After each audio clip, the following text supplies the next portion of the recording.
Making a delicious lamb recipe today with slow cooked lamb offcuts in a tomato and chilli sauce.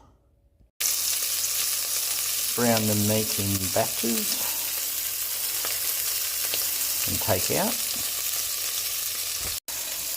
Mince up an onion and a carrot and some celery.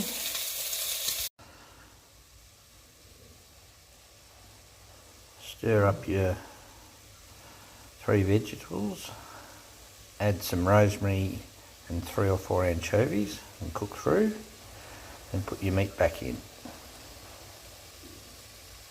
Add in some garlic and deglaze with some white wine.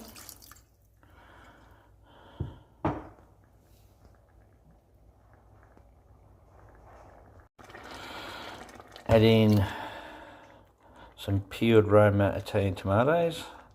Always use the whole ones because they're the best ones. The poorer quality ones go into minced tomatoes. Add some chili flakes, salt and pepper, and a can of water and cook for 3 hours with the lid on.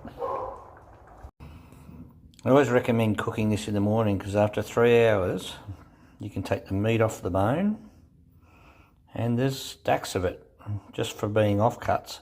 And you can also skim off the fatty layer on the top, put the meat back in, and it's purely a meat ragu and tastes unbelievable. Have a look at that. Slow cooked lamb and potatoes. Cheapest cut you can get, but bloody delicious. Thank you, Mother, for the rabbits.